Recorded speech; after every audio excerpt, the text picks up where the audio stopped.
கிறிஸ்துவுக்குள் பிரியமானவர்களே, கர்த்தரும் இரட்சகருமாய் இயேசு கிறிஸ்துவின் ஈடு இனியற்ற நாமத்தினாலே உங்கள் யாவருக்கும் என் அன்பின் வாழ்த்துக்களை தெரிவித்துக் கொள்கிறேன்.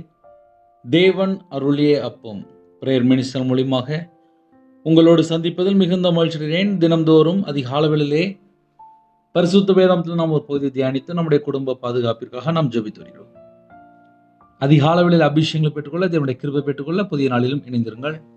எரேமியா 33 அதிகாரம் 8 வசனத்திலே, அவர்கள் எனக்கு விரோதமாய் குற்றம் செய்த அவர்களுடைய எல்லா அக்கிரமங்களுக்கும் அவர்களை நீங்களாக்கி சுத்திகரித்து, அவர்கள் எனக்கு விரோதமாய் குற்றம் செய்து எனக்கு விரோதமாய் துரோகம் பண்ணின அவர்களுடைய எல்லா அக்கிரமங்களையும் மன்னிப்பேன். ஹல்லேலூயா. கிறிஸ்துவுக்குள் பிரியமானவர்களே, 7 வசனத்திலே, நான் யூதாவின் சிறையிருப்பையும் இஸ்ரவேலின் சிறையிருப்பையும் திருப்பி முன்னிருந்தது போல அவர்களை கட்டுவித்து என்று அந்த வசனம் ஆரம்பிக்கு 7, 8 ஆகிய வசனங்களிலே நம்ம இன்னைக்கு தியானிக்க போகிறோம். நான் யூதாவின் சிறையிருப்பையும் இஸ்ரவேலின் சிறையிருப்பையும் திருப்பி. அப்ப கர்த்தருடைய பிள்ளைகளுக்கு ஆசீர்வாதத்தை பெற்றுக்கொள்ளணும் அப்படின்னா சிறையிருப்பிலிருந்து நாம் திருப்பப்பட்டிருக்கணும். எத்தனையோ குடும்பத்திலே ஆசீர்வாதத்தை கேட்பாங்க. ஆனால் முதலாவது நம்ம என்ன புரிந்து கொள்ளணும் அப்படின்னா, சிறையிருப்பில் எங்கேயாவது நம்ம இருக்கிறோமா, அதை நம்ம கொஞ்சம் கண்டுபிடித்தால் நமக்கு மிகுந்த ஆசீர்வாதம். சரி, இந்த சிறையிருப்பு அப்படின்னா என்ன? ஒரு காலத்துல நான் நல்ல ஜெபம் பண்ணேன், நல்ல பைபிள் வாசித்தேன். இப்போ என்னால் அப்படி ஜெபிக்க முடியல, அப்படி கையில் பைபிள் எடுத்து வாசிக்க முடியல. ஒரு காலத்துல நான் நல்லா இருந்தேன், இப்போ என் வாழ்க்கை வேற மாதிரி இருக்கு அப்படிம்பாங்க. சிறையிருப்புன்னு சொல்ல மாட்டாங்க, நான் பாதிக்கப்பட்டிருக்கேன்னு சொல்ல மாட்டாங்க, நான் கர்த்தரை விட்டு தள்ளி போயிட்டேன்னு சொல்ல மாட்டாங்க, நான் கர்த்தரை விட்டு தூரமா போயிட்டேன்னு சொல்ல மாட்டாங்க. ஆனா பழைய மாதிரி என்னால இருக்க முடியல அப்படிம்பாங்க. அவங்களுக்குள்ள ஒரு பாரம் இருக்கும், ஒரு வேதனை இருக்கும். ஆனா வெளியே சொல்லும்போது, என் வாழ்க்கையில ரொம்ப நான் கஷ்டப்பட்டுட்டேன், இப்போம்லாம் எனக்கு பழைய மாதிரிலாம் இல்லை, நான் ஏதோ வாழ்ந்துட்டு இருக்கேன் அப்படிம்பாங்க. இதுக்கு பின்னாடி என்ன? இதுக்கு பின்னாடி உள்ள கருத்து என்ன? ஏன் ஜெபிக்க முடியல, ஏன் துதிக்க முடியல, ஏன் வேதத்தை வாசிக்க முடியல அப்படின்னா, இருதயத்துக்குள்ளே பலவிதமான நினைவுகள், பலவிதமான காரியங்கள். ஒரு 30 வயசுல என்ன நடந்துச்சு, ஒரு 40 வயசுல என்ன நடந்துச்சு, 10 வயசுல என்ன நடந்துச்சு, இதெல்லாம் நம்ம இருதயத்துல நினைவுல ஏதாவது கிடக்கான்னு சொல்லி பார்க்கணும். ஏன்னா சில குடும்பத்துல எழும்பி ஏன் பிரகாசிக்க முடியல அப்படின்னா, அந்த பழைய நினைவுகள், பழைய சிந்தனை, பழைய காரியங்கள், பழைய சுபாவம், அந்த ஜென்ம சுபாவம், அந்த மாம்சத்தினுடைய கிரியைகள், இது சில குடும்பத்திலே கர்த்தரை விட்டு பிரிக்கி. எது சிறையிருப்பு அப்படின்னா, ரட்சிக்கப்பட்ட ஜனமா இருப்பாங்க, ஞானஸ்தானம் எடுத்த ஜனமா இருப்பாங்க, பரிசுத்தாவியை பெற்றுக்கொண்ட கர்த்தருடைய பிள்ளைகளா இருப்பாங்க, ஆவிக்குரிய வாழ்க்கையில வளரணும்னு சொல்லி உபவாசத்தோடு அபிஷேகங்களை பெற்றுக்கொண்ட கர்த்தருடைய பிள்ளைகளா இருப்பாங்க. பல மணி நேரம் தேவனுடைய சமூகத்திலே காத்திருந்து வேதத்தை தியானித்து ஜெபித்த பிள்ளைகளா இருப்பாங்க. குடும்பத்திலே பிள்ளைகளுடைய வாழ்க்கையில ஒரு போராட்டம், பையனுடைய வாழ்க்கையில ஒரு பிரச்சனை, குடும்பத்துல ஒரு சின்ன பிரச்சனை அப்படின்னு உடனே அவங்க வீட்டில் உள்ள காரியம் வேதனைப்படுத்துற காரியமா இருக்கும். மெதுவா அப்படியே அந்த வீட்டில் உள்ள பிரச்சனையை கொஞ்சம் ஆழமா போய் பார்க்கும்போது கொஞ்சம் ஜெபிக்கிறது குறைஞ்சிரும், வேதத்தை தியானிக்கிறது குறைஞ்சிரும், தேவனுக்கு ஸ்தோத்திர பலி செலுத்துறது குறைஞ்சிரும். இதெல்லாம் என்ன அர்த்தம் அப்படின்னா, கர்த்தரை விட்டு கொஞ்சம் தள்ளி தள்ளி தள்ளி போயிட்டு இருக்காங்க. லாஸ்ட் உங்களுடைய இருதயத்துக்குள்ளே நினைவுலே ஏதாவது ஒரு வருத்தம், ஒரு தனிப்பட்ட வாழ்க்கையில் உள்ள ஒரு காரியங்கள், ஒரு சின்ன பகுதியா இருக்கும். அத அப்படியே யோசித்து, யோசித்து, யோசித்து ஒரு மனநலம் பாதிக்கப்பட்ட மாரி உட்கார்ந்து யோசிச்சுட்டு இருப்பாங்க. ஒருவேளை சப்போஸ் வீட்ல யாருக்காவது உடம்பு சரியில்லாம இருக்கலாம். ஏன்னா அப்படியும் சில குடும்பங்கள் இருக்கும். குடும்பத்துல யாரையாவது இழந்திருப்பாங்க. அப்படியும் சில குடும்பங்கள் உண்டு. இதெல்லாம் லாஸ்ட் என்ன ஆகும் அப்படின்னா, இத மட்டுமே உட்கார்ந்து யோசித்து, யோசித்து, யோசித்து ஏதாவது ஒரு காரியத்திலே மூழ்கி போயிருப்பாங்க. கர்த்தருடைய பிள்ளைகள் அபிஷேகத்தினால் நிரம்பியிருந்தால் ஆசீர்வாதம். பரிசுத்தாவினால் நிரப்பப்பட்டிருந்தால் ஆசீர்வாதம். தேவனுடைய வார்த்தையினால நிரப்பப்பட்டிருந்தால் ஆசீர்வாதம். இயேசு கிறிஸ்து இரத்தத்தினால கழுவப்படும் போது நமக்கு பாதுகாப்பு. அதுதான் நமக்கு பலன். நம்ம வாழ்க்கை சுத்திகரிக்கப்படணும். நம்முடைய ஆவிக்குரிய வாழ்க்கை தேவனோடு எப்படி இருக்கு? நிறைய குடும்பம் கர்த்தரை விட்டு தள்ளி போறதுக்கு என்ன காரணம் தெரியுமா? ஏதாவது ஒரு சிறையிருப்புல அவங்களுக்கே தெரியாம, அது அந்தரங்க காரியமா இருக்கலாம், தனிப்பட்ட காரியமா இருக்கலாம். நைட் நேரத்துல பலவிதமான அடிமையில இருப்பாங்க. வெளியே தெரியாது. இந்த கடைசி காலத்துல ஜனங்கள் எப்படி இருக்கிறாங்க அப்படின்னா, கர்த்தரை விட்டு தள்ளி போய் சில காரியத்துல ஈடுபடுவாங்க. ஆனா வெளியே தெரியாது. இதை ஏன் காலையில சொல்லித்தரேன் அப்படின்னா, சிறையிருப்பு அப்படின்னாலே நம்ம 2000 வருஷம் முன்பாக, 3000 வருஷம் முன்பாக பழைய ஏற்பாட்டுல நிறைய காரியங்கள் இருக்கு. ஆனா இன்னைக்கு தேதியில ஒரு மனுஷன் எதுல சிறையிருப்புல இருக்கான்? ஒரு சின்ன பிள்ளை, ஒரு 2 வயசு பிள்ளை, இல்ல ஒரு 3 வயசு பையன் வீட்டுல சாப்பிட மாட்டுக்கான், இல்ல ஒரு குட்டி பாப்பா சாப்பிடல அப்படின்னா, செல்போனை கையில கொடுத்துட்டு வாயில சாப்பாடு கொடுத்தா எல்லாத்தையும் சாப்பிட்டு முடிச்சிருக்காங்க. செல்போன் கொடுக்காம விளையாண்டுக்கிட்டு சாப்பாடு கொடுக்கணும்னு சொல்லி பார்த்தா உள்ள சாப்பாடு போக மாட்டுது. அந்த குட்டி பிள்ளைகள் சாப்பாடை துப்பிடுது. அம்மா டம்முன்னு உடனே ஒரு அடி விழுந்துரும்.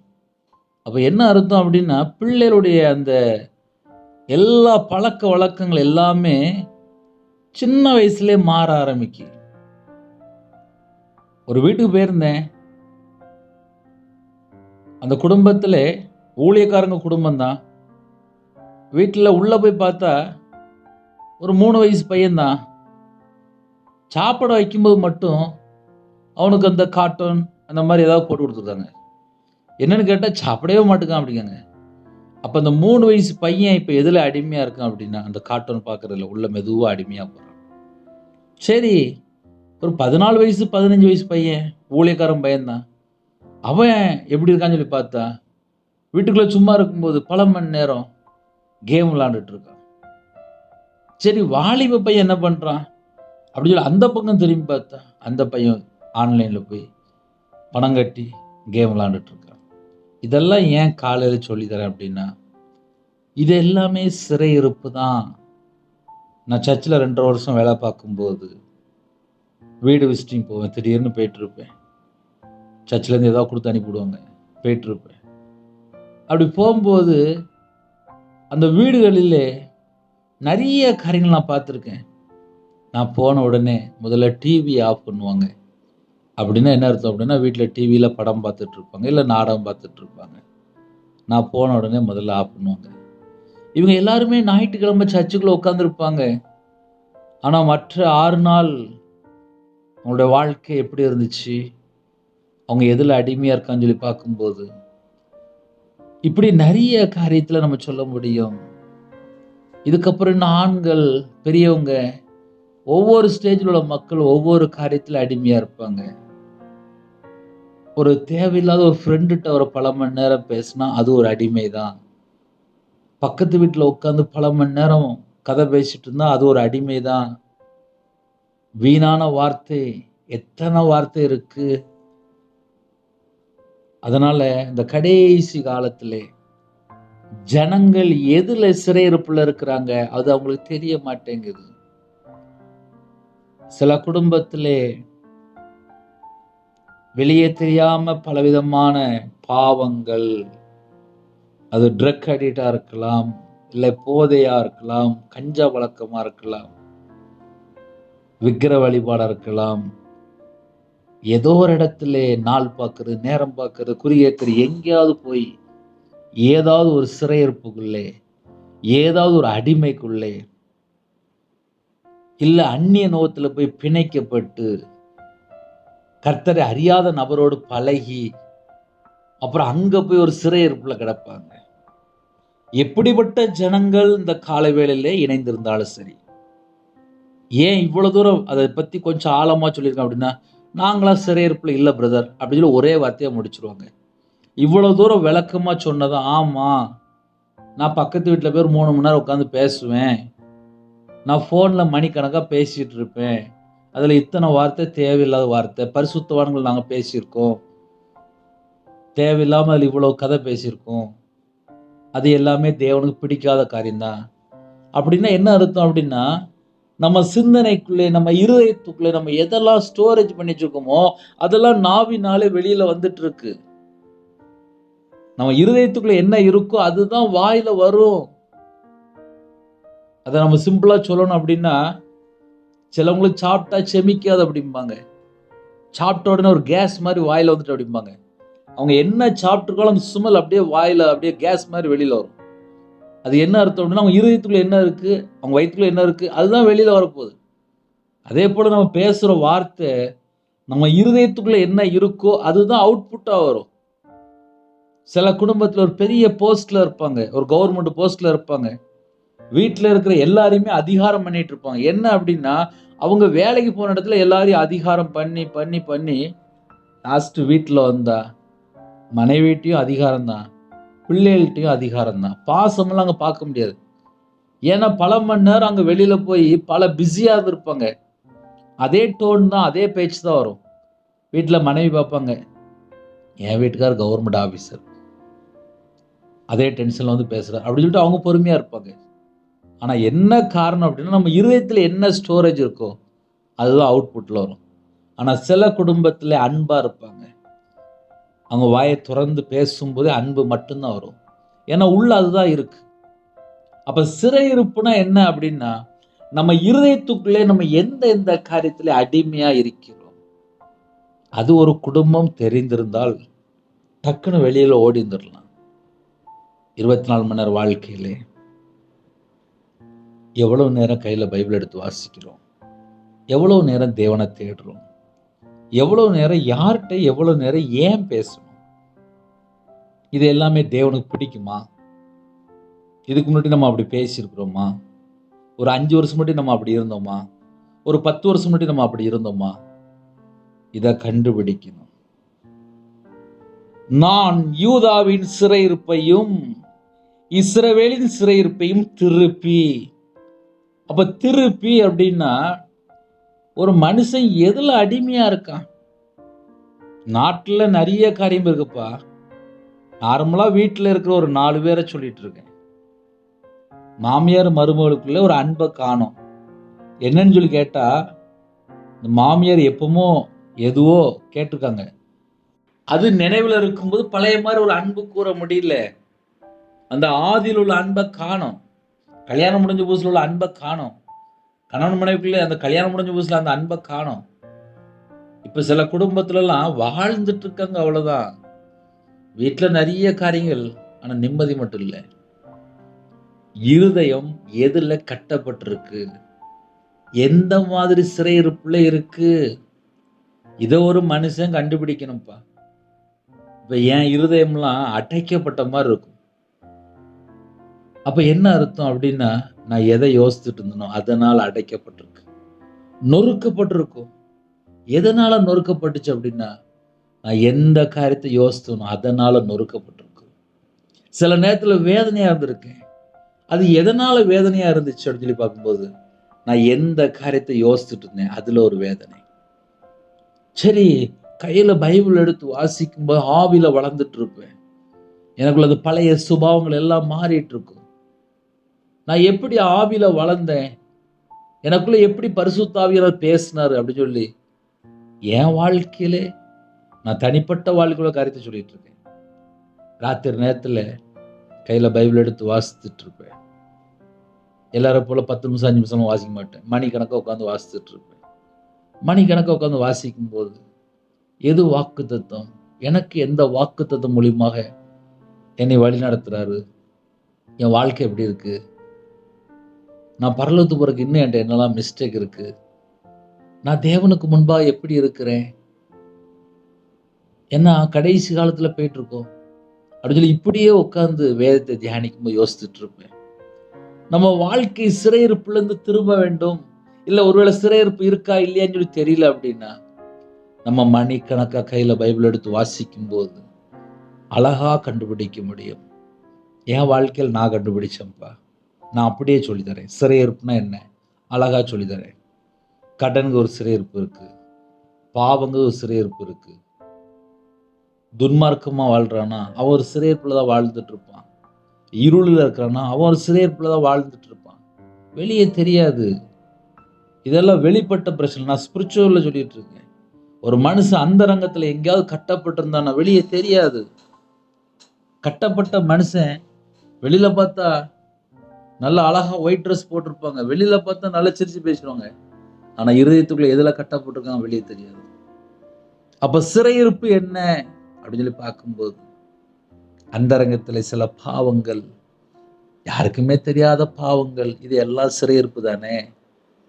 அதனால சிறையிருப்புல இருந்து திருப்பி தேவன் ஒரு மனுஷனை தொடும்போது, அவருடைய வல்லமை இறங்கி வரும்போது, அவருடைய பிரசன்னை இறங்கி வரும்போது, ஒரு குடும்பத்தை தேவன் தொடும்போது, எந்த சிறையிருப்புல இருந்தாலும் சரி திருப்பி, இந்த வேர்டு ரொம்ப முக்கியம், இஸ்ரவேலின் சிறையிருப்பையும் திருப்பி.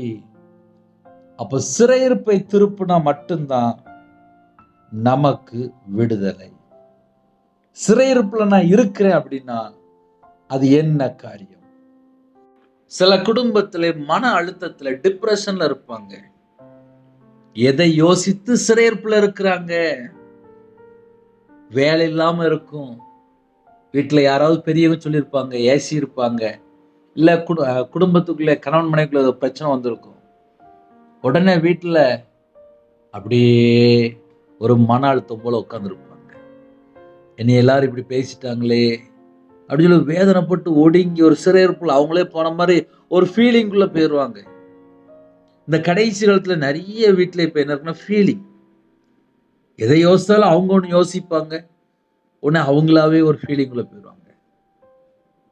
கர்த்தருடைய பிள்ளைகள் இருதயத்துக்குள்ளே பிதா குமாரன் பரிசுத்த ஆவியானவர் நம்ம இருதயத்துக்குள்ள இருக்கணும் அப்படின்னா, நம்ம இருதயத்துக்குள்ள கடந்த காலமோ இல்ல பழைய ஒரு வாழ்க்கையோ தேவையில்லாத காரியங்கள் எதுவுமே இருக்கக்கூடாது. அடுத்த வருஷம் நம்ம புதுசா நம்ம லைஃப் இருக்கணும் அப்படின்னா பழசு பழையவை எல்லாம் ஒளிந்து போயின. நான் கிறிஸ்துவுக்குள் எப்படி இருக்கிறேன் அதுதான் வேணும். அதனால காலை வேளையிலே யூதாவின் சிறையிருப்பையும் இஸ்ரவேலின் சிறையிருப்பையும் திருப்பி முன் இருந்தது போல அவர்களை கட்டுவித்து. முன் இருந்தது போல அப்படின்னா ஆவிக்குரிய வாழ்க்கையிலே நீங்களும் இயேசுவும் எப்படி இருந்தீங்க, உங்களுடைய ஆவிக்குரிய வாழ்க்கை எப்படி இருந்துச்சு, அந்த அனுபவம் மறுபடியும் தேவன் புதுப்பிக்கிறார். இந்த நாளிலே புதுப்பிக்கிறார். ஒருவேளை சில குடும்பத்துல உடனே சொல்லிடுவாங்க, பிரதர் நான்லாம் கர்த்தரை விட்டு தள்ளி போய் ரொம்ப பாவம் பண்ணிட்டேன் பிரதர் அப்படின்னு சொல்லி உட்காந்து புலம்பி அழுதுட்டு இருப்பாங்க. தேவன் நமக்கு ஒரு வாக்கு தத்தம் தந்தால் தந்ததுதான், அதுல எந்த ஒரு சந்தேகம் கிடையாது. அழகா எழுதப்பட்டிருக்கு, எல்லா அக்கிரமங்களையும் மன்னிப்பேன், எல்லா அக்கிரமங்களையும் மன்னிப்பேன். அது எத்தனை வருஷ காரியமா இருந்தா நமக்கு ஜீவனுள்ள வார்த்தை என்ன எழுதப்பட்டிருக்கு, அந்த வார்த்தை உங்க இருதயத்துக்குள்ள வரும்போது, உங்க இருதயத்துக்குள்ள என்ன சிறையிருப்பு இருக்கோ அந்த சிறையிருப்பை திருப்பி முன்னிருந்தது போல அவர்களை கட்டுவித்து. அப்ப நம்ம வாழ்க்கை ஒரு மனுஷன் திருப்ப முடியாது, நம்மளை உருவாக்கின தேவன் மட்டும்தான் திருப்ப முடியும். போன வாரத்திலே ஒரு 55 வயசு, 55 வயசு அவங்க தாயார். அவங்கள்ட்ட பேசும்போது அவங்க வேதனையோட ஒரு 2 நிமிஷம் 3 நிமிஷம் பேசிட்டு இருந்தாங்க. அந்த 2 நிமிஷம் 3 நிமிஷம் பேசும்போது, என் பிள்ளை வாழ்க்கை இப்படி ஆயிட்டே, கடவுள்லாம் இல்லை அப்படின்னு சொல்லி ஒரு வார்த்தை சொன்னாங்க. கடவுள் இருந்தா என் வாழ்க்கை இப்படி ஆயிருக்குமா, நான் எவ்வளவு தூரம் நான் கடவுளை தேடுறேன்னு சொல்லி ஒரு வார்த்தை அப்படி உள்ளே இருந்து ஒரு வார்த்தை வெளியே வந்துச்சு. உடனே நான் சொன்னேன், அம்மா இப்படி பேசக்கூடாது, தேவனை தூசிக்கிற வார்த்தை பேசக்கூடாது, தேவனை தூசிக்கிற வார்த்தை பேசக்கூடாது அப்படின்னு. அப்படின்னா என்ன அர்த்தம் அப்படின்னா, இருதயம் ஃபுல்லா குடும்பத்துல காரியத்தை யோசித்து டக்குன்னு ஒரு வார்த்தை வருது, தேவனை தூசிக்கிற வார்த்தை வருது. சில குடும்பத்துல எதனால சிறையிருப்பு அப்படின்னா, அவங்க வாழ்க்கையிலே ஏதாவது ஒரு காரியத்திலே வீட்டுக்குள்ள ஒரு பிரச்சனைக்கு அப்படின்னு அவங்க வாயில புறப்படுற வார்த்தை என்ன, அதனால பல மடங்கு சிறையிருப்புக்குள்ள போயிருந்தாங்க. சில குடும்பத்துல விக்கிரத்துக்குள்ள போய் சிறையிருப்புக்குள்ள போயிருந்தாங்க. சில குடும்பத்துல வாயில பேசின வார்த்தையில பாவத்துக்குள்ள போய் சாபத்துக்குள்ள போய் சிக்கி கொள்றாங்க. பேசாம இருந்தா கூட ஒரு குடும்பம் ஆசீர்வாதமா இருக்கும் போல இருக்கு.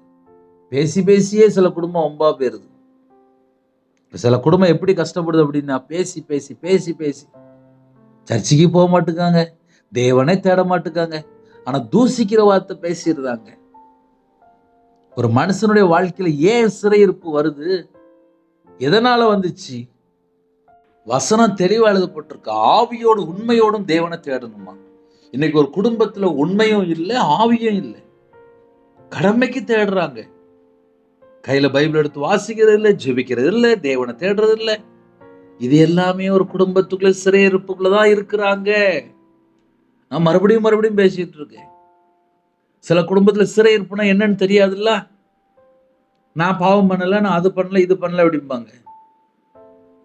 சிந்தனையிலே தேவையில்லாத காரியங்கள் இருக்கா, அசுத்தமான காரியங்கள் இருக்கா, அது ஒரு சிறையிருப்பு. எனக்கு சில ஜபகுறிப்பு வரும், ஐயா தூங்கும்போது எப்ப பார்த்தாலும் கெட்ட சொப்பனமா வருது. சில இடத்துல விபச்சார ஆவி, வேசித்தன ஆவி, இல்ல அசுத்த ஆவி, இல்ல விக்கிரக ஆவி, இல்லைன்னா பொல்லாத ஆவி, இப்படி நிறைய காரியங்களை பார்த்து, இல்லைன்னா வலுசற்பத்தை பார்த்தேன், நாயை பார்த்தேன்னு சொல்லி ஏகப்பட்ட கருதி சொல்லிட்டு இருப்பாங்க. என் சிந்தனை பரிசுத்தமா இருக்கணும், என் கண்ணு பரிசுத்தமா இருக்கணும், என் இருதயம் பரிசுத்தமா இருக்கணும். நீங்களே தேவனுடைய ஆலயம், ஒருவன் தேவனுடைய ஆலயத்தை கெடுத்தால் நான் அவனை கெடுப்பேன் என்று எழுதப்பட்டிருக்கு. அப்ப இருதயத்துக்குள்ளே கர்த்தரை விட்டு பிரிக்கக்கூடிய காரியம் என்னெல்லாம் உள்ள இருக்கு, அது எல்லாமே ஒரு சிறையிருப்புக்குள்ள வாழ்ந்துட்டு இருப்பாங்க. ஏன்னா சில குடும்பத்துல சிறையிருப்பு அப்படின்னு நம்ம ஜெயிலுள்ள உள்ள கைதி அப்படிம்போம். இன்னைக்கு நிறையருடைய வாழ்க்கை 7 நாளுமே ஒரு சிறையிருப்பு போலதான் இருக்கு. எனக்கு ஒரு குடும்பத்துல ஜெபிக்க வரும்போது சொன்னாங்க, பிரதர் நான் 20 வருஷமா நான் கையில பைபிள் எடுத்தே வாசிக்கல பிரதர், உங்க செய்தியை இப்போ ஒரு 3 மாசமா நான் கேட்டேன், 20 வருஷம் கழிச்சு இப்பதான் பிரதர் நான் கையில பைபிள் எடுத்து 3 மாசமா வாசிக்கன்னாங்க. அதுக்காக தேவனுக்கு ஸ்தோத்திரம். அந்த 20 வருஷம் அவங்களுடைய வாழ்க்கை எப்படின்னா, இருளான ஒரு வாழ்க்கை, சர்ச்சைக்கு போகாத ஒரு வாழ்க்கை, தேவனை தேடாத ஒரு வாழ்க்கை. வாலிப வயசுல யூத் மீட்டிங்லாம் எடுத்திருக்காங்க, யூத் மீட்டிங் அட்டன் பண்ணிருக்காங்க, அதுக்கப்புறம் யூத் மீட்டிங் எடுத்திருக்காங்க, வாலிப வயசுல கத்திருக்காங்க, ஊழியம் செஞ்சிருக்காங்க. ஆனால் அதுக்கப்புறம் 20 வருஷம் கர்த்தரை விட்டு வழி விலகின ஒரு வாழ்க்கை. அதுக்கப்புறம் செய்தி கேட்டு, அதுக்கப்புறம் மறுபடியும் என்னன்னு சொல்லி கேட்டா, கர்த்தரை அறியாத ஒரு நபரை போய் திருமணம் முடிச்சுட்டாங்க.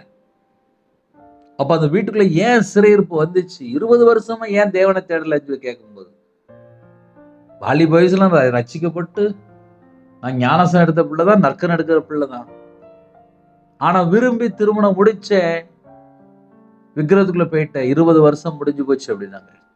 அப்போ ஒரு குடும்பத்துல சிறையிருப்பு என்ன அப்படின்னா, விக்கிரத்துக்குள்ள எங்கெல்லாம் இருக்கிறாங்களோ அவங்களோட வாழ்க்கை எல்லாமே சிறையிருப்புக்குள்ளதான் இருக்கும். ஒரு குடும்பம் தேவனை தேடாமல், ஆவியோடு உண்மையோடு தொழுது கொள்ளாமல், பரிசுத்தமா வாழாமல், கர்த்தரை விட்டு தள்ளி போகும்போது எங்கேயாவது ஒரு சிக்கல்ல போய் சிக்கிடுவாங்க. அதுக்கப்புறம் வாழ்க்கையில நிம்மதி இல்லை அப்படின்னு சொல்லி புலம்பிட்டு இருப்பாங்க.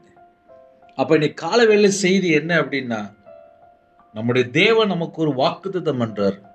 அவர்கள் எனக்கு விரோதமாய் குற்றம் செய்த அவர்களுடைய எல்லா அக்கிரமங்களுக்கும் அவர்களை நீங்களாக்கி சுத்திகரித்து சிறையிருப்பிலிருந்து திருப்பும் போது நம்முடைய வாழ்க்கையில என்னெல்லாம் அதிசயம் நடக்கு, அதை முதல்ல கர்த்தருடைய பிள்ளைகள் அறிந்து கொள்ளணும். இப்ப என்னுடைய வாழ்க்கையில் நான் சொல்ல முடியும், நானும் துன்மார்க்கன் தான். கர்த்தரை அறியாமல் விக்கிரத்து பணம் கொடுத்து, மாந்திரித்து பணம் கொடுத்து, பல லட்சங்கள் கொடுத்து மாட்டிக்கிட்டேன். கையில பைபிள் எடுத்து வாசிக்கல, ஜெபம் பண்ணல, தேவனை தேடல. கையில பைபிள் எடுத்து வாசித்து பார்த்தேன், உமது வேதத்தை விட்டு விலகிற துன்மார்க்கர் என்று எழுதப்பட்டிருக்கு. அப்போ நான் கர்த்தருடைய வார்த்தையை விட்டு விலகிட்டேனே, அப்ப துன்மார்க்க லிஸ்ட்ல வந்துட்டேனே. அப்ப என்னுடைய வாழ்க்கையில எனக்கு பாவ மன்னிப்பு வேணும். என் பாவத்தை மன்னிங்க, என் அக்கிரமத்தை மன்னிங்க, நான் உங்களை விட்டு தள்ளி போயிட்டேன். நான் இப்படிதான் ஜெபிக்க ஆரம்பிச்சேன். ஏன் சொல்லிதரேன் அப்படின்னா, ஒரு மனுஷன் கர்த்தருடைய வார்த்தையை விட்டு விலகினாலே துன்மார்க்கர். இன்னைக்கு கர்த்தருடைய வார்த்தையை விட்டு விலகி இஷ்டம் போல வாழும்போது பிரச்சனை, சிறையிருப்புக்குள்ளதான் இருக்கிறாங்க, வெளியே தெரிய மாட்டேங்குது. இந்த சிறையிருப்பு என்ன, சிறையிருப்பு என்னன்னு சொல்லி பல குடும்பத்துல ஆன்சர் தெரிய மாட்டேங்குது. ஐயா, 24 மணி நேரம் என்னால கையில பைபிள் எடுத்து வாசிக்க முடியலையா, நான் தேவனை தேட முடியலையா, நான் ஜெபிக்க முடியலையா, என் வீட்டுல எனக்கு நிறைய பிரச்சனை சொல்லி பிரச்சனையை மட்டுமே சொல்லுவாங்க. அந்த பிரச்சனையை நீக்கிற இயேசுட்ட வந்தா மட்டும்தான் அவரோட வாழ்க்கை வெளிச்சமா மாறும். அவரை நோக்கி பார்த்தவர்கள் பிரகாசம் அடைந்தார்கள். இந்த கால வேளையில நமக்கு என்ன வேணும் அப்படின்னா, பிரகாசமான ஒரு மனக்கண்கள் வேணும். நம்ம இருதயத்தில் உள்ள காரியத்தை மட்டும் யோசித்து, என் புருஷன் இப்படி சொல்லிட்டாரு, என் மனைவி இப்படி சொல்லிட்டாங்களே, எங்க அம்மா அப்பா இப்படி சொல்லிட்டாங்களே, இதெல்லாம் இருதயத்தில் வச்சு யோசிச்சுக்கிட்டே இருப்பாங்க. ஒரு 2 வருஷம் உட்காந்து அழுதுகிட்டே இருப்பாங்க.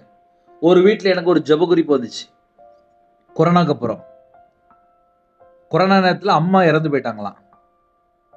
அந்த அண்ணன் டீச்சர், வாத்தியார். அப்போ குடும்பத்தில் கணவன் மனைவி 2 பேருமே டீச்சர் தான். ஒரு 1.5 மாசமா கணவர் மாடியிலேருந்து கீழே வரவே இல்லை. மனைவி போய் மேலே போய் சாப்பாடு மட்டும் கொடுத்து வருவாங்க. இந்த அண்ணனுக்கு ரொம்ப அம்மா பாசம். அம்மா இறந்து போயிட்டாங்க கொரோனா நேரத்தில்.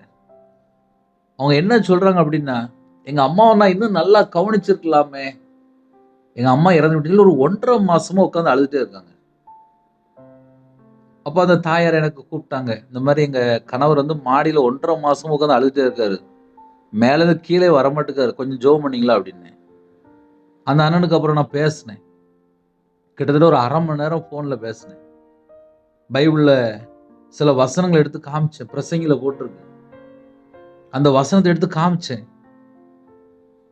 இன்னைக்கு நிறைய குடும்பத்துல செத்ததுக்கு அப்புறம் உட்கார்ந்து பல மணி நேரம் உட்கார்ந்து புலம்பி பல நாட்கள் பல மாசம் ஆகி சில குடும்பம் அப்படிதான் போயிட்டு இருக்கு. கால வேளையில எந்த ஒரு சிறையிருப்புல இருந்தாலும் சரி, நமக்கு கடைசி வரைய இயேசு கிறிஸ்து மட்டும்தான், அதுல எந்த சந்தேகமும் கிடையாது. ஞாயிற்றுக்கிழமை சர்ச்சைக்கு போகாம இருக்கிறாங்க, என்னன்னு கேட்டா அதுக்கு ஒரு 4 காரணம் சொல்லுவாங்க. நம்ம பரலோகத்துக்கு போற பிள்ளைகள், ஒருவேளை குடும்பத்துல ஏதாவது பிரச்சனை, வீட்டுல ஏதாவது பிரச்சனை, வாழ்க்கையில பிரச்சனை, இல்லை நம்ம இருக்கிற ஏரியால ஏதாவது காரியமா இருக்கலாம், எந்த காரியமா இருந்தாலும் சரி, இது எல்லாவற்றையும் விட்டு நேரா சர்ச்சைக்கு கிளம்பி போயிடணும். அவர்கள் எனக்கு விரோதமாய் குற்றம் செய்த அவர்களுடைய எல்லா அக்கிரமங்களுக்கும் அவர்களை நீங்களாக்கி சுத்திகரித்து. அப்ப நம்முடைய தேவன் நம்மளை சுத்திகரிக்கிற தேவனா இருக்கிறார். சிறையிருப்பிலிருந்து வெளியில கொண்டு வருகிறார். முன்னிருந்தது போல மறுபடியும் நம்முடைய வாழ்க்கை மாறும் என்கிறார். முன்னிருந்தது போல, முன்னாடி இந்த வாழ்க்கை போல. அவர்கள் எனக்கு விரோதமாய் குற்றம் செய்த, கர்த்தருக்கு விரோதமாய் குற்றம் செய்த அவருடைய எல்லா அக்கிரமங்களுக்கும் அவர்களை நீங்களாக்கி சுத்திகரித்து, எந்தெந்த காரியம் இருக்கோ அது எல்லாவற்றையும் நீக்கி சுத்திகரிக்கிற தேவன். ஒருவேளை மனுஷனுடைய வாழ்க்கையில கர்த்தரை விட்டு தள்ளி போகும்போது ஏகப்பட்ட கருத்தை சிக்கி கொள்வாங்க. இப்ப நான்லாம் கையில பைபிள் எடுத்து வாசித்துக்கு தான் தெரியுது, பரிசுத்தம்னா என்ன. கர்த்தரை விட்டு தள்ளி போய் வாழ்ந்தால் ஒரு மனுஷனுடைய வாழ்க்கையிலே எப்படிலாம் இருப்பான், எல்லாமே பைபிள்ல ரெக்கார்டு தெளிவா இருக்கு. ஒரு மனுஷன் பரலோகத்துக்கு போகணும் அப்படின்னா மனம் திரும்பி சிறு பிள்ளை போல மாறணுமா. அப்புறம்தான் நம்ம அந்த ஆவிக்குரிய வாழ்க்கையில அடுத்த ஸ்டெப் அடுத்த ஸ்டெப் அடுத்த ஸ்டெப் அடுத்த ஸ்டெப். அப்ப கர்த்தருடைய பிள்ளைகள் காலைவேளையில கேட்கறீங்களா? கர்த்தருக்கு ஸ்தோத்திரம். பரிசுத்தமுள்ள ஓய்வு நாள் இல்லை, ஆலயத்துக்கு கிளம்புறீங்களா? கர்த்தருக்கு ஸ்தோத்திரம். தேவனை தேட போறீங்களா? கர்த்தருக்கு ஸ்தோத்திரம். சிறையிருப்பு நம்முடைய வாழ்க்கையில இருக்கா இல்லையா? ஒரு கேள்வி. இரண்டாவது, முன் இருந்தது போல நம்மளை மறுபடியும் கொண்டு போவே அப்படிங்கிறது. அடுத்தாப்புல அக்கிரமங்கள், கர்த்தருக்கு விரோதமா செய்த என்னென்ன காரியம் இருக்கோ அது எல்லா குற்றங்கள் எல்லாவற்றையும் மன்னிக்கிற தேவனா இருக்கிறார். இன்னைக்கு செய்தி என்ன அப்படின்னா, அழகா எழுதப்பட்டிருக்கு. அவர்கள் எனக்கு விரோதமாய் குற்றம் செய்து எனக்கு விரோதமாய் துரோகம் பண்ணின அவர்களுடைய எல்லா அக்கிரமங்களையும் மன்னிப்பேன், எல்லா அக்கிரமங்களையும் மன்னிப்பேன், எல்லா அக்கிரமங்களையும் மன்னிப்பேன், எல்லா அக்கிரமங்களையும் மன்னிப்பேன். மறுபடியும் மறுபடியும் சொல்லுங்க. எல்லா அக்கிரமங்களையும் மன்னிப்பேன், எல்லா அக்கிரமங்களையும் மன்னிப்பேன், எல்லா அக்கிரமங்களையும் மன்னிப்பேன். அந்த வார்த்தைக்கு என்ன தெரியுமா அர்த்தம்? அப்படி நம்ம சொல்ல சொல்ல என்ன தெரியுமா ஆகும்? நம்ம ஏதாவது கர்த்தரை விட்டு தள்ளி போய் ஏதாவது சிறையிருப்புல இருந்தா நம்ம மறுபடியும் மறுபடியும் சொல்லும் போது சிறையிருப்புல நம்ம வெளியில வந்துடலாம். நான் சொல்லிற வசனங்கள் ஆவியாயும் ஜீவனுமாயும் இருக்கிறது. நம்ம பேசக்கூடிய வசனங்கள் ஆவியாயும் ஜீவனுமாயும் இருக்கிறது. இருதயத்துக்குள்ள சிறையிருப்புல இருக்கா? நான் சொல்லிற வசனங்கள் ஆவியாயும் ஜீவனுமாயும் இருக்கிறது. அவர்கள் எனக்கு விரோதமாய் குற்றம் செய்து எனக்கு விரோதமாய் துரோகம் பண்ணின அவர்களுடைய எல்லா அக்கிரமங்களையும் மன்னிப்பேன். ஹல்லேலூயா. எல்லா அக்கிரமங்களையும் மன்னிப்பேன், எல்லா அக்கிரமங்களையும் மன்னிப்பேன் என்று கர்த்தர் சொல்கிறார். ஒரு மனுஷன் சொன்ன வார்த்தை கிடையாது. உங்களை உருவாக்கின கர்த்தர் சொல்கிறதாவது. எரேமியா 33ஆம் அதிகாரம் 2ஆம் வசனத்திலே அழகா எழுதப்பட்டிருக்கு. இதை செய்கிற கர்த்தருமாய் இதை திடப்படுத்தும்படிக்கு இதை உருவேறப்படுத்துகிற கர்த்தருமாய் இருக்கிற யெகோவா என்னும் நாமமுள்ளவர் சொல்லுகிறது என்னவென்றால் என்று எழுதப்பட்டிருக்கு. கர்த்தருமாய் இருக்கிற யெகோவா சொல்லுகிறதாவது, நமக்கு தேவன் கொடுத்த கிஃப்ட் என்ன அப்படின்னா, பரிசுத்த வேதாந்தத்தை எழுதி நம்ம கையில கொடுத்துட்டார். நான் சொல்லுகிற வசனங்கள் ஆவியாயும் ஜீவனுமாயும் இருக்கு. வசனத்துல என்ன இருக்கு அப்படின்னா ஆவி இருக்கு, வசனத்துல என்ன இருக்குன்னா ஜீவன் இருக்கு. ஒருவேளை மரித்து போன நிலைமை, நாளை இப்ப ஆவிக்குரிய வாழ்க்கையில இல்லப்பா, நாளை செத்து போன நிலைமையில இருக்கிறேன், என் லைஃப்லாம் பழைய மாதிரி இல்லை, ஜெபிக்கிற வாழ்க்கை இப்ப இல்லை, நான் கையில பைபிள் எடுத்து வாசிக்கல, நான் கர்த்தரை விட்டு தள்ளி போயிட்டேன். எந்த சூழ்நிலையில நம்ம புலம்பி கொண்டிருந்தாலும் சரி, இந்த வசனத்தை கேட்டுக்கொண்டு தேவ ஜனமே, நான் சொல்லுகிற வசனங்கள் ஆவியாயும் ஜீவனுமாயும் இருக்கு. இந்த வசனம் உங்க இருதயத்துக்குள்ள போகும்போது என்னென்ன சிறையிருப்பு இருக்கோ அந்த சிறையிருப்புல இருந்து கர்த்தர் மீட்டெடுப்பார். அவர்கள் எனக்கு விரோதமாக குற்றம் செய்து எனக்கு விரோதமாக துரோகம் பண்ணின அவர்களுடைய எல்லா அக்கிரமங்களையும் மன்னிப்பேன், அவர்களுடைய எல்லா அக்கிரமங்களையும் மன்னிப்பேன், நம்முடைய எல்லா அக்கிரமங்களையும் கர்த்தர் மன்னிப்பேன் என்று வாக்குத்தத்தம் செய்கிறார். அந்த வாக்குத்தத்தம் நமக்கு வேணும். ஏன் இவ்வளவு நேரம் பேசிட்டுங்க அப்படின்னா, இந்த வாக்குத்தத்தம் நமக்கு வேணும். சில குடும்பத்துல சில சிறையிருப்புல இருப்பாங்க, வெளியே தெரியாது. இந்த கடைசி வசனம் இருக்குல்ல, 8வது வசனம், அதை சொல்லும் போது நம்ம வாழ்க்கையில கர்த்தரை விட்டு எங்கேயாவது தள்ளி போயிருக்கிறோமா என்பதை நாம் ஆராய்ந்து பார்த்து சொல்லும் போது கர்த்தர் நம்மளை மீட்டு எடுக்கிற தேவனா இருக்கிறார். நம்மளோட அக்கிரமங்களை மன்னிக்கிற தேவனா இருக்கிறார். அது எவ்வளவு பெரிய காரியம் இருந்தாலும் சரி, மன்னிக்கிற தேவனா இருக்கிறார். நம்முடைய அக்கிரமங்கள் மன்னிக்கப்பட்டால் நம்ம குடும்பத்தினுடைய தரித்திரம் மாறிடும், வறுமை மாறிடும், வேதனை நீங்கிடும், இதயத்துக்குள்ள சமாதானம் வந்துடும், குடும்பம் ஆசீர்வதிக்கப்படும். இது எல்லாம் எப்ப நடக்கும் அப்படின்னா, நம்முடைய அக்கிரமங்கள் மன்னிக்கும் போதுதான் நம்ம குடும்பத்தை ஆசீர்வதிக்கிறார். அவருடைய கரத்திலே அர்ப்பணித்து ஜெபிப்போம்.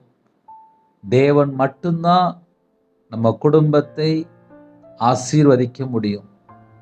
சிறையிருப்பை திருப்பும் போது முன்னிருந்தது போல அப்படி சொல்லி முடிச்சிட்டாரு. பழைய நிலைமை, பழைய எல்லா விதமான ஆசீர்வாதம் மறுபடி தந்துடுவார். ஒருவேளை என்னோட வாழ்க்கையில் ஏதாவது காரியம் இருக்கு அப்படின்னு சொல்லி யாராவது நினைவுல, சிந்தனையில, இல்லை இதயத்துக்குள்ள வச்சு குழம்பிட்டு இருந்தால், இன்னைக்கு நமக்கு வாக்கு தத்தத்தோடு தேவன் பேசுகிறார். அந்த வாக்கு தத்தம் 8வது வசனம். அவர்கள் எனக்கு விரோதமாய் குற்றம் செய்த அவர்களுடைய எல்லா அக்கிரமங்களுக்கும் அவர்களை நீங்களாக்கி சுத்திகரித்து, அவர்கள் எனக்கு விரோதமாய் குற்றம் செய்து எனக்கு விரோதமாய் துரோகம் பண்ணின அவர்களுடைய எல்லா அக்கிரமங்களையும் மன்னிப்பேன், எல்லா அக்கிரமங்களையும் மன்னிப்பேன், எல்லா அக்கிரமங்களையும் மன்னிப்பேன். ரவிராஜ் 2025 உயிரோட இருக்கான் அப்படின்னா அதுக்கு ஒரே ஒரு காரணம். அப்படிதான் தேவனுடைய சமூகத்துல போய் ஜெபிக்கும் போது, பாவியா என் மேல கிருபையா இருங்கப்பா, பாவியா என் மேல கிருபையா இருன்னு சொல்லி ஜெபிக்க ஆரம்பிச்சு, தேவன் பரிசுத்தப்படுத்தி கிருபையினால் நிரப்பி அபிஷேகம் பண்ணி இந்த நிமிஷம் வரையே ஜீவனோட வச்சிருக்காரு. அப்படின்னா பண்ணின ஜெபம் என்ன தெரியுமா? பாவியா என் மேல கிருபையா இருங்கப்பா. தேவனோட சமூகத்துல ரொம்ப தாழ்த்திரணும். அப்ப நான் ஒண்ணுமே இல்லப்பா, ஒண்ணுமே இல்லப்பா, என்னை தாழ்த்துறப்பா. தேவன் பாப்பாரு, என் பையன் வந்துட்டான், என் மக வந்துட்டா, தேவன் பாப்பாரு. சின்ன ஜெபம் பண்ணி முடிச்சிருவேன். வசனத்தை நல்ல கிளியரா கேட்டுட்டீங்க. எப்படிப்பட்ட சிறையிருப்பா இருந்தாலும் சரி, அக்கிரமத்தை மன்னிக்கும் போது சிறையிருப்பெல்லாம் பேரும். அதுக்கப்புறம் நீங்க கையில பைபிள் எடுத்து வாசிக்கும் போது நிம்மதியா நிதானமா உட்காந்து வாசிக்க முடியும். ஒரு நல்ல கிளியரன்ஸ் வேணும். எப்படி வண்டி ஓட்டும் போது அந்த கண்ணாடியை துடைப்பாங்க, ஏன் அப்படின்னா நல்ல தெளிவா தெரியணும் அப்படிம்பாங்க, தூர பார்வை லாங்ல தெரியணும் அப்படிம்பாங்க, அப்பதான் ஸ்பீடா போகும்போது கரெக்டா இருக்கும். அதே போல நம்ம அந்த பூமியில வாழ்ற காலத்திலே நமக்கு ஒரு தெளிவு வேணும். நம்ம இன்னும் ஓட வேண்டிய தூரம் வெகு தூரம் இருக்கு. பரலோகத்துக்கு போய் சேரணும், மோட்சத்துக்கு போய் சேரணும், நித்திய ஜீவனுக்கு போய் சேரணும். நமக்கு இந்த பூமி சொந்தம் கிடையாது. கொஞ்ச நாள்ல எல்லா வாழ்க்கை முடிஞ்சு போயிடும், அவ்வளவுதான். செத்ததுக்கு அப்புறம் அடக்கம் பண்ணிடுவோம், முடிஞ்சு போச்சு. உயிரோட இருக்கும்போது எல்லாரும் பேசிட்டு இருப்பாங்க, செத்ததுக்கு அப்புறம் முடிஞ்சு போச்சு, அடக்கம், மரித்தார்கள் அப்படின்னு சொல்லிட்டு முடிச்சிருவாங்க, முடிஞ்சு போச்சு.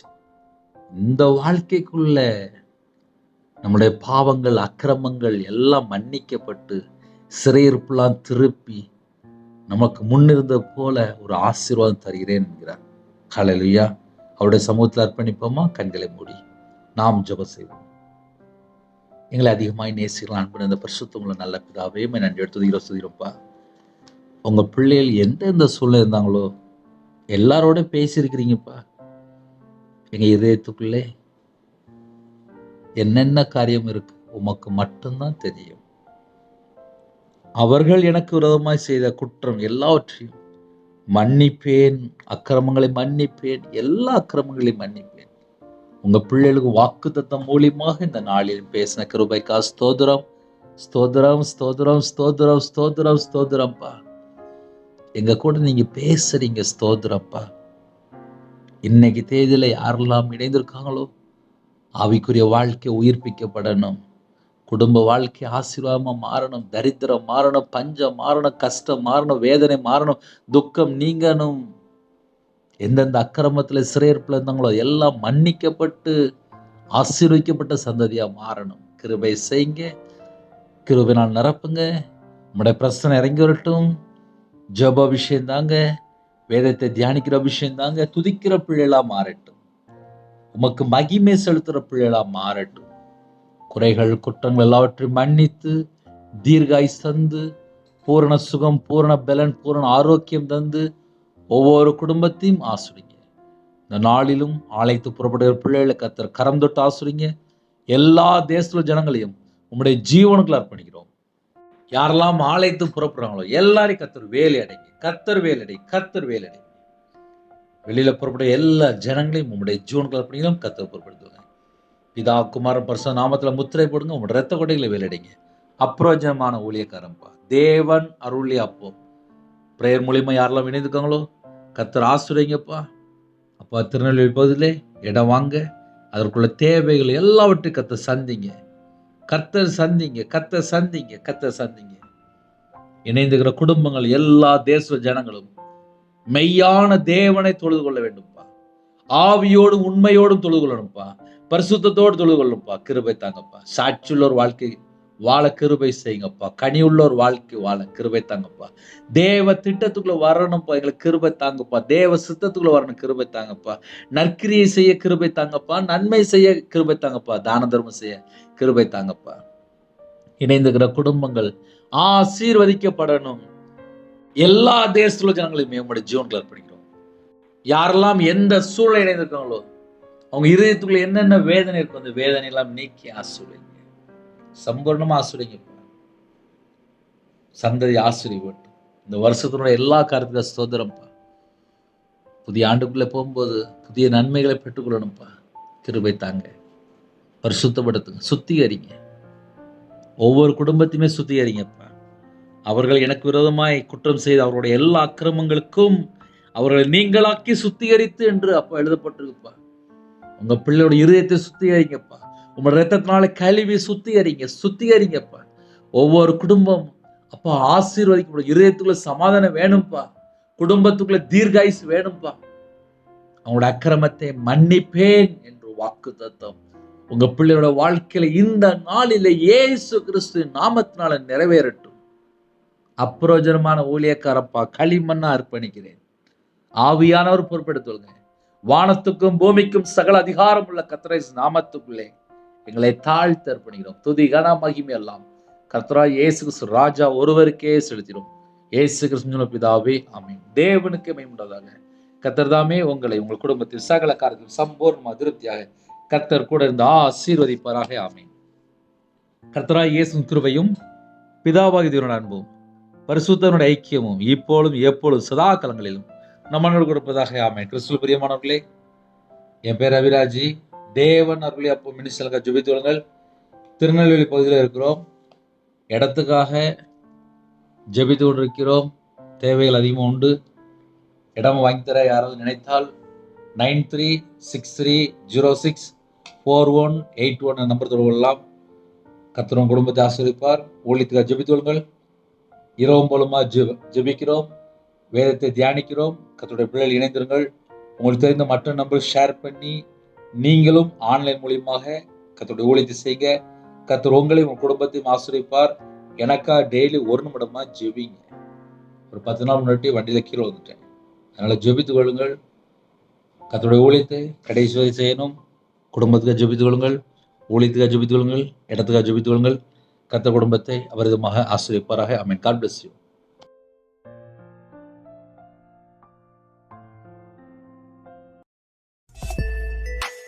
Thanks for watching. Please subscribe our channel. Click the like and share. Click the bell. God bless you.